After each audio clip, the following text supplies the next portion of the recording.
Now, do tell me something. I want to take it to a bit of a lighter side now.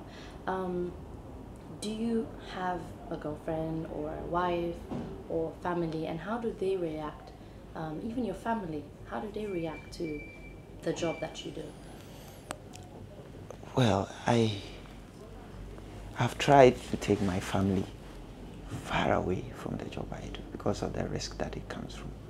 But I must say I get a lot of support from my dad, my mom. My dad is a military officer. He's retired now.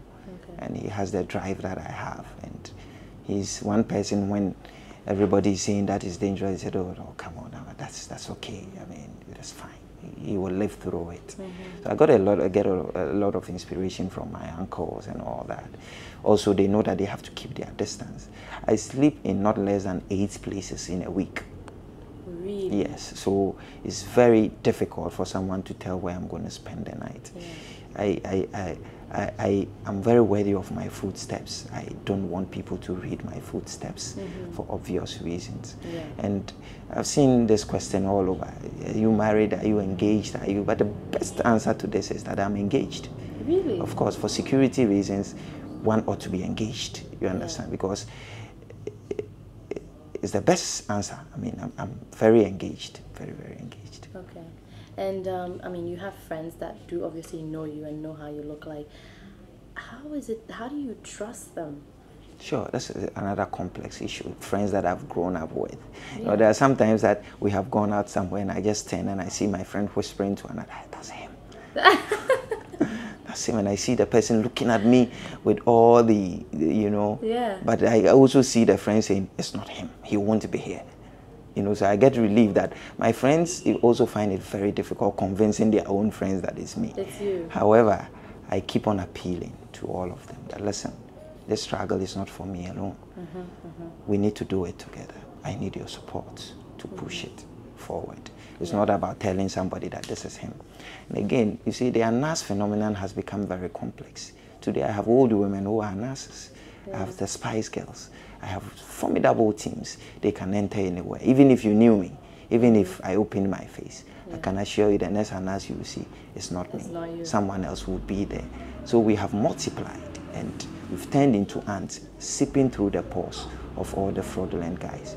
And I can see, because from the correspondences that I'm getting from the underworld, they are so shaken, they are asking questions, they want to know where you are next. So we keep everything close to our chest until we are ready to serve civil society. Yeah. Has there ever been an attempt? Have you ever noticed any sort of weird, suspicious movements? Oh, lots of them. Come Really? on, Describe lots of one. them. Describe one that you were like, this is it. Lots I of them. need to get out of here. But again, you see, I don't want people's focus to go on the dangers. They don't help, you understand? They don't help our cause. But I mean, people trailing you, and I mean, that's very normal. I mean, people calling you and saying, we will kill you and all that. Getting in touch with the underworld. And sometimes the underworld guys sending, want you to understand why you're embarking on these investigations and all that. It's very normal.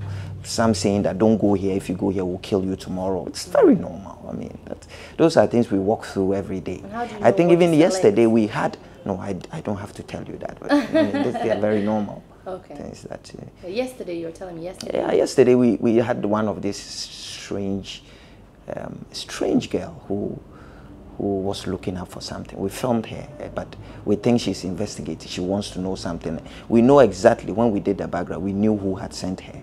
Wow. And we know that the person is very uncomfortable with this enemies of the nation story because they are going to pay a lot back to the state. Yeah. But we are watching her.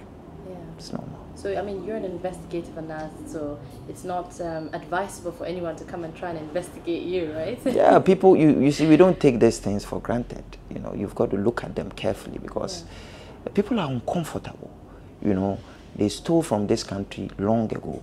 And all of a sudden, after some 8 years, somebody got up to tell them that, hey, go pay back the millions of dollars to the state. That's painful. You know, they don't know what you will uncover next. So they will take actions. And we take cognizance of all this when we even start the investigations. Yeah. Now, what are your biggest challenges? That's a huge question. You know, when you get up in the morning, and then you look at 8 themes that you have. All of these themes are leading to the death of people every day. Then you choose this theme over that theme.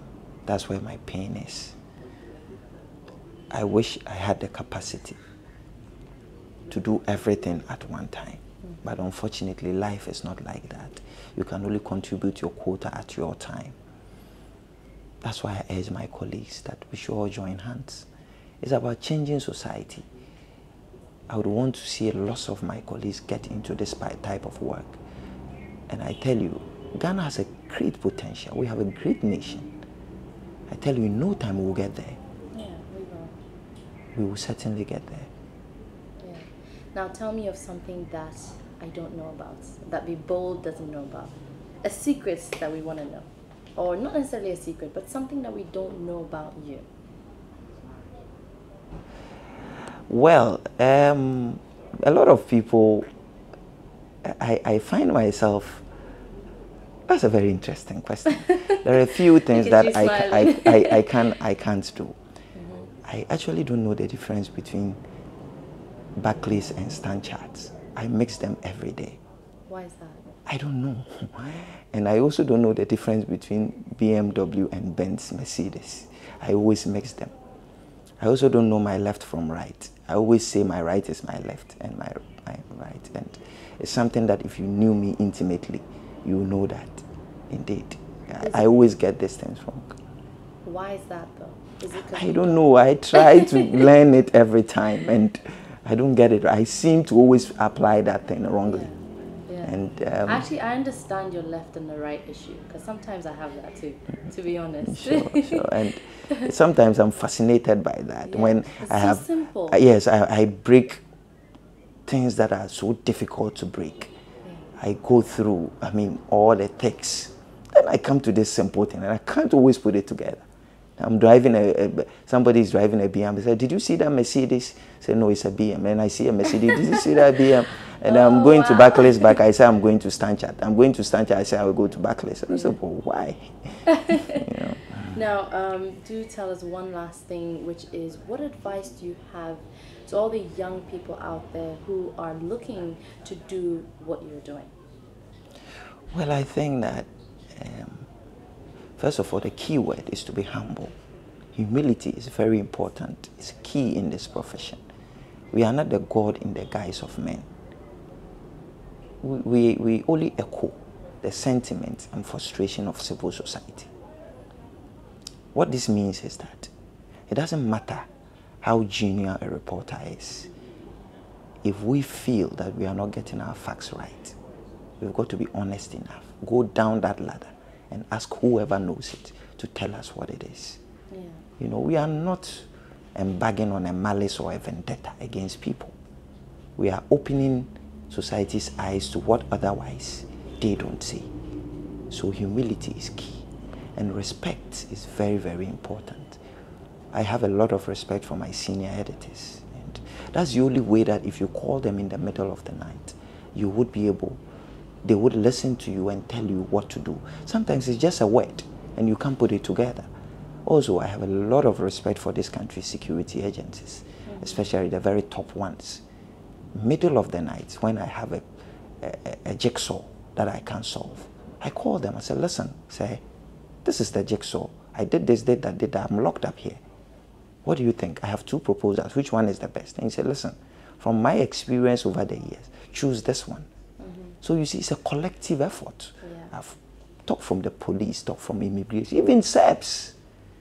There are times that I've had issues. I have to call my friends within there and say, "Listen, I cannot do it."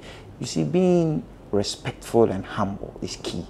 That's the only way you can learn. That's the only way people can see the sincerity and believe that you are not embarking on any vendetta and help you out with all their hearts. Wow. Well, thank you so much for giving us a chance on Be Bold to interview you.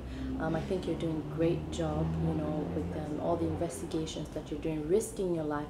You're the definition of being bold. So that's it. Thank you very much. And that's it. You've heard from Anas Aremeyaw Anas here on the Be Bold Show. Thank you.